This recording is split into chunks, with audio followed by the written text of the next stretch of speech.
All right, today we're going to talk about how do you stroke it. Come on, get your mind out of the gutter. How do you stroke your shaft? Still get your mind out of the gutter, guys. Come on. Do you put a glove on it?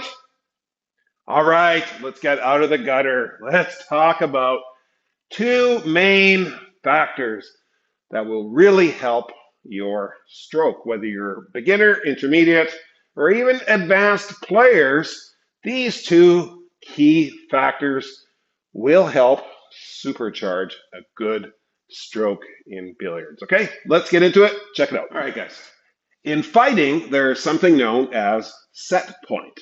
Okay, what that is basically your reach right before you strike your target. Everybody should pretty much know their set point, okay? You can be within an inch or so of your target at a full strike, okay? You should be able to do that and not hit your target, but know where your stretch and set point is, okay?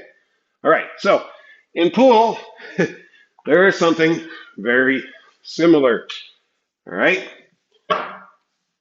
If I'm shooting this one ball into the side pocket, when my tip is right up here at the cue ball, my arm should be straight down 90 degrees. Okay, it's not like that 100% of the time. There are specialty shots. There are good players that have adapted different habits. Nothing is 100% right or wrong, but I'm telling you, the key for the best success is at your set point. So not back here, guys. Back here, your arm should not be 90 degrees because that means when you strike the cue ball, you are going to be way up here. Okay? So when you're at your set point, tip about a half inch or 3/4 of an inch from the ball, from the cue ball. Okay? Your arm should be straight down, vertical. Okay? Why? Because in your follow through, you're going to go forward and it's naturally going to stop. Okay? Set point is important. Now, I'm not going to get into the stance, but the stance builds your set point. Okay? So if you're way over here like this and stretching, you're going to have a hard set point. Okay? And you're going to have a messed up bridge distance. Okay? So let's get into the next point. All right, the main point here, even talking about set point, is your bridge distance, okay? Some of you, no matter what kind of shot you do, you have like a 14 or 16 inch bridge distance from the point of contact where your bridge actually rests, not from your fingertips, from where you're actually resting your cue to the cue ball set point, right? So from here to here, it's probably about 17, 18 inches. There's no need to do that unless you're really letting a stroke out, okay? So one thing to remember, your pullback distance is generally equivalent to your follow-through distance if you have your set point proper, okay? So many players, I've noticed, even pros, have gone more to a little bit more compact stroke, okay? Shorter pullbacks and a little bit of a shorter distance, okay? You really don't need to be back here. And when you're back here, if you just are a little bit off, your tip moves a whole lot more because it's 14 or 16 inches off of your balance point, your pivot point, okay? So it will really move, okay? But when you're here, a little bit of movement in your cue in the backhand doesn't make the tip move side to side as much. So it's actually better for beginners to be a little bit more compact, okay? And the second part of that is there's no need to pull way back, okay? Now you can have a longer bridge and just pull back shorter distances if you want to hit soft, okay? It's not too big of a deal. I usually train my students that if they're wanting to shoot soft, I say then just put your hand closer to the ball, okay? Because now you're forced to have a very short pullback, and you can't screw that up. Okay?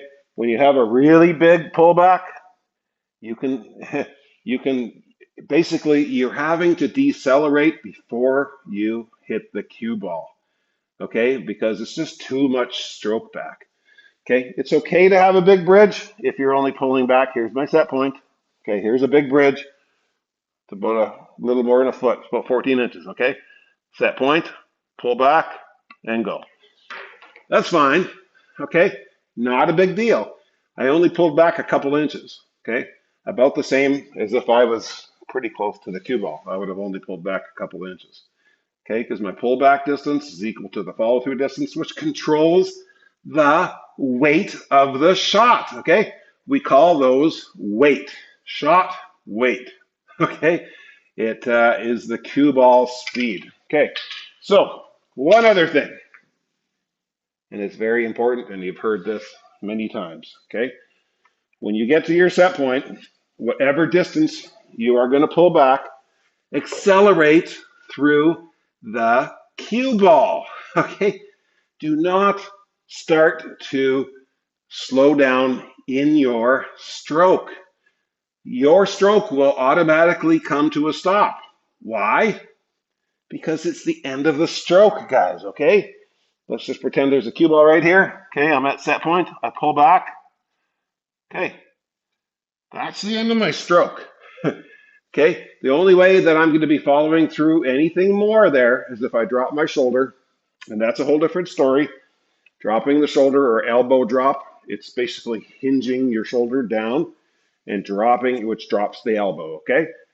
Some good players do that, and it just extends their follow through. Generally, they only do that when they're really letting their stroke out, when they're doing a nice power draw shot or something like that, or just hitting a nice topspin shot, full table topspin shot or something. Okay, sometimes they may do some elbow drop.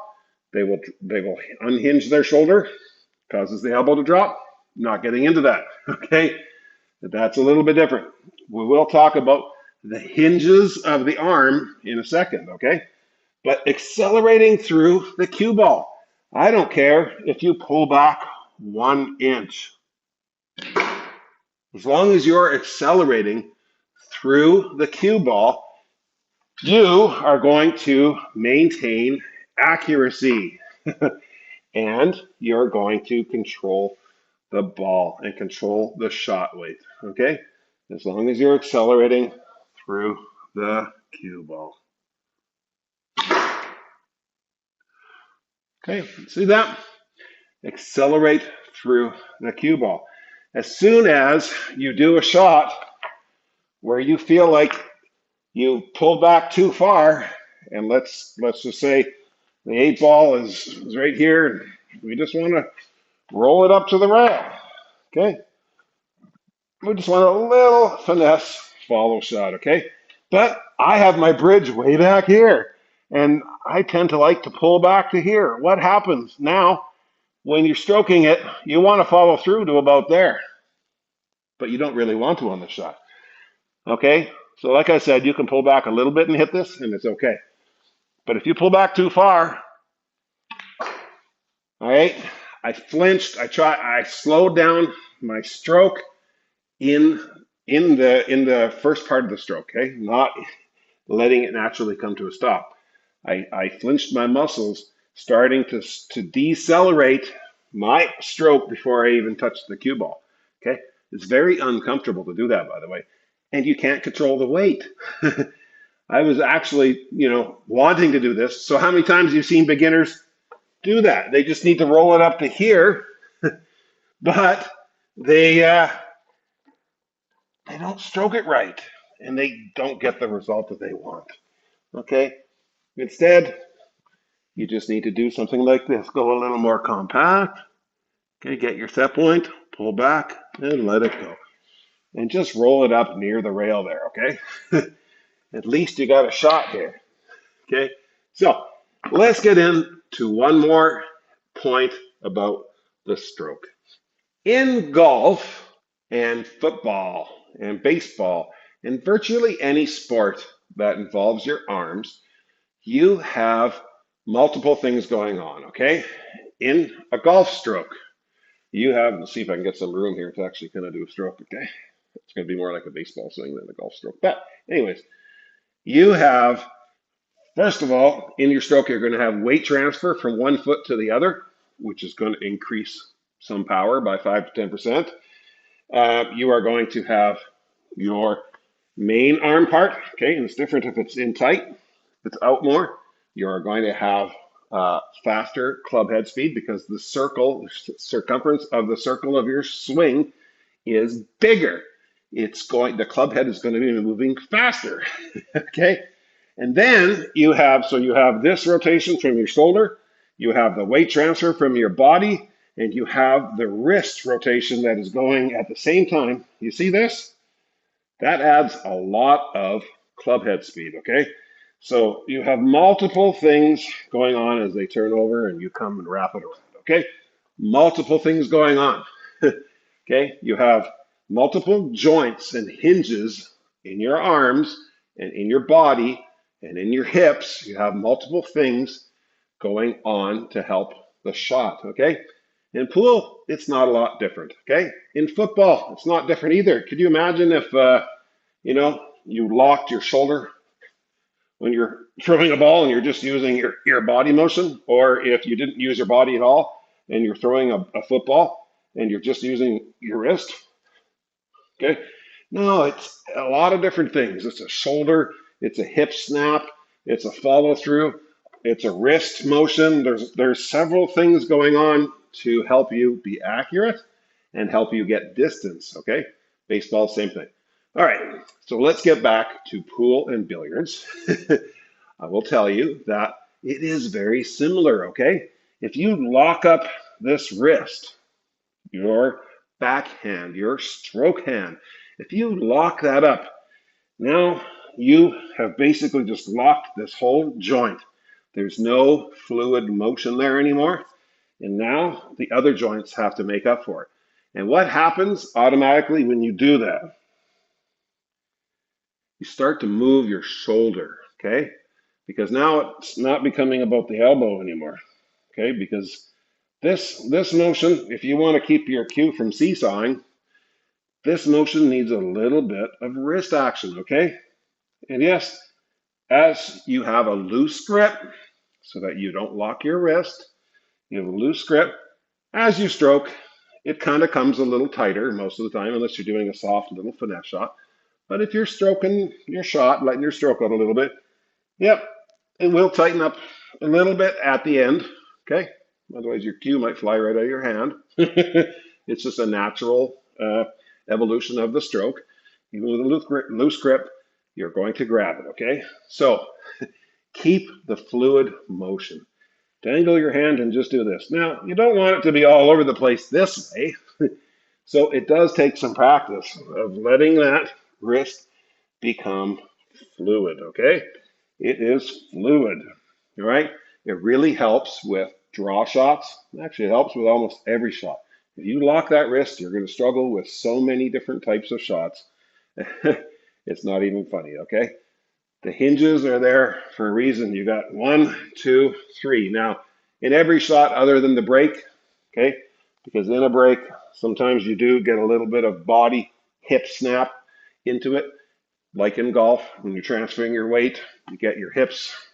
They say a lot of times to drive the ball with your center core because that is where a lot of power comes from.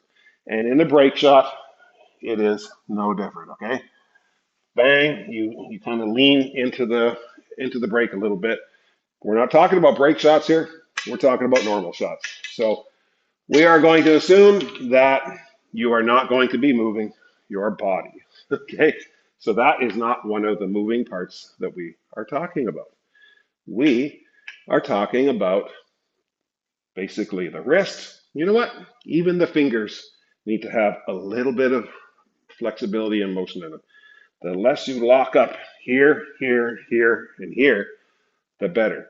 You don't even need to lock your shoulder. It's okay to have a little bit of movement in that shoulder, and even a little bit of elbow drop, okay? Now, some pros actually do a lot of elbow drop, okay? Here's a little bit of an extended follow through because I'm going to drop my shoulder a bit, okay? A little bit. But you don't need really to do that if you're just doing an average shot like this. It's going to be my wrist mostly and my elbow. I'm going to try to keep the top part of my arm nice and still, okay? So my wrist is loose. My grip is loose, my wrist is flexible, okay? All right, and we let it go. So you also are going to get a lot more spin, like that. You're going to get a lot more spin and action on the cue ball if you're not locking this up and draw, okay? What happens when you lock up and you start to seesaw? When I go down, where does my tip go?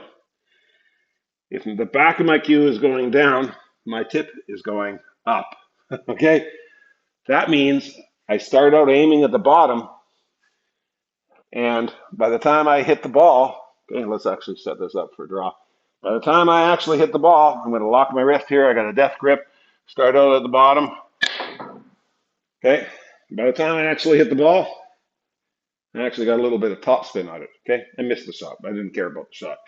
Trying to show you what happens with the cue ball when you lock up that wrist and when you grab too far back. Many of you short people, I'm 6'3", I'm not exactly short. Many of you short people are grabbing, this is an extension by the way, so here's the normal cue. Many of you I see grabbing right here. For a short person, you're nowhere near at your set point. Here's the set point. Your arm is way back. It's not going vertical. Your forearm is not pointing to the ground at set point. Okay, here is a proper motion. I'm straight down when I'm at the cue ball. If you're grabbing back here, especially for you short people, now look what happens. And you wonder why you can't get draw. All right. That is so awkward, okay? Remember your set point. Keep your arm and your joints fluid, okay? Yes, practice being straight, okay? Practice being straight, bringing that cue down to the table over and over again. You can use the line where the cloth and the wood meet if you'd like. And you can just, that really gives you a good inkling of how straight the stroke is. Hey, I'm always trying to improve my stroke too, okay? There's various things that I'm working on right now to try to improve my stroke. I am a student of the game, guys, okay? There's always something to learn, okay? But these two factors, taking a little bit more of a compact stroke and keeping your wrist fluid in motion, okay? Don't lock that grip. Don't death grip it. Don't grab way back. Don't death grip your cue. Remember your set point, okay? 90-degree set point. Remember that, and you will improve. I guarantee you. You just get to your set point right here. All right, accelerate through that cue ball. Okay, and you will have success. Hey, till the next lesson, guys. Thanks for listening. We'll be in touch.